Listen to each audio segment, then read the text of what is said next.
All right, let's talk about humility, but probably not in the way you're used to thinking about it. We're not talking about weakness or thinking less of yourself. We're going to look at humility as an architecture, a powerful framework you can actually use to build a better life and make real, solid progress. This idea is really the key to everything. The proud person, they think they've already arrived. They've got it all figured out. And by doing that, they've slammed the door shut on any future growth. But the humble person, they always leave some space open. They're always making room for what comes next. And that is the big mental flip we have to make.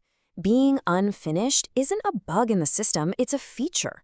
Humility is just actively recognizing that, hey, there's always more to learn, more to become. And that feeling of incompleteness, it's not a weakness, it's a massive opportunity. So where do we even start building this kind of architecture? Well, we've got to start inside, by mapping out our own inner world, especially when it comes to a struggle we all know pretty well, anxiety. The Stoic philosopher Epictetus had this incredible insight. He realized that anxiety almost always comes from one thing, wanting something that is totally, completely outside of our control. The dad wants a world that's always perfectly safe for his kids. The person on vacation wants perfect weather. They're trying to control the uncontrollable, and it's tearing them apart. And what's so cool about this is how clearly it draws the map. On one side, you've got everything that makes you anxious and frustrated, the traffic, the stock market, what other people do or say. And on the other side, that's the source of peace. That's your territory, your attitude, your effort, your own character.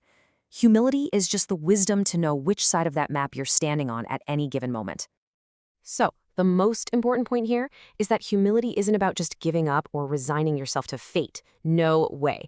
It's about having an accurate map of your own power. It's about saving your energy for the things you can actually change and learning to let go of the things you just can't.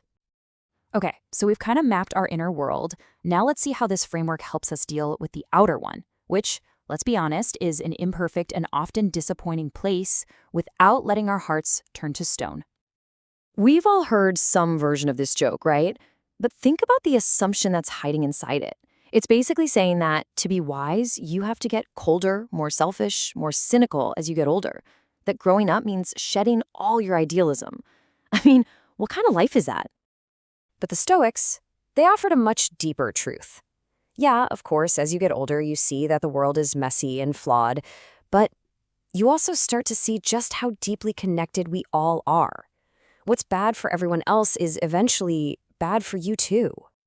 See, instead of taking that cynical path, the humble person has enough room inside to hold both of these realities at the same time. You don't have to choose. The world is a tough place, and kindness still matters. People can be cruel, and we are all in this together. And this leads to a really tough, very modern question. You look around and you see people getting ahead by lying, by cheating, by just shrugging off scandals. And it's so easy to start wondering, wait, am I the fool here for trying to do the right thing? The humble response is to tune out all that external noise and focus on your internal signal. The world might be cheering for you or booing you. It might be corrupt or it might be virtuous. That's all just noise. The real signal, the one that matters, is asking yourself, was I true to my principles? Did I give it my best shot? Okay. Now let's talk about how humility can completely change the way we see other people, how it can transform something like envy into a powerful source of inspiration. I mean, really think about it. He wasn't writing for an audience. He never intended for it to be published. This was a totally private thing. So what was the point? Well, his journal was a tool. It was for his own self-improvement, his own encouragement. And this is his method. And it is just brilliant. He would literally list the virtues of the people in his life, his friends, his family. He wrote that nothing is as encouraging as seeing virtues in the people around us, when we're, quote, practically showered with them. He was using their excellence as fuel for himself. And this gets to the fundamental difference, right? Pride makes you see everyone else as a competitor. Their success feels like your failure. But humility? It flips the script entirely. It makes room for you to actually be inspired by the people around you, to learn from them, and to feel motivated by their success, instead of feeling diminished by it. All right, let's pull all these pieces together. This is the blueprint for how we can use humility to face one of life's undeniable facts, that it's often way harder than we expect it to be. You know how it is. You're told the rules, and then the rules change. You're told how hard something will be, and it turns out to be 10 times harder. Now, the proud person sees this as a personal insult. This is an outrage, it's not fair.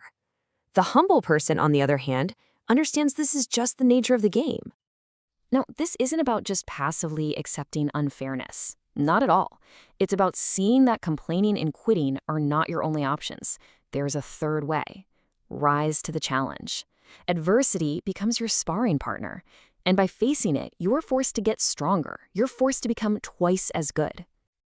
And so, this is what it all comes down to. These are the building blocks, the daily habits that create that architecture of humility. It's about checking your anxiety against what you can actually control. It's refusing to let the world make you cynical. It's learning from others instead of envying them. It's sticking to your principles, especially when it's hard. And it's finding that strength to be twice as good when life demands it. This is the real stuff.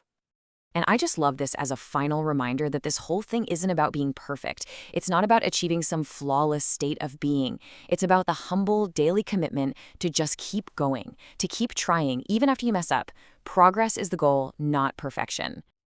So I guess that's the final question I'll leave you with.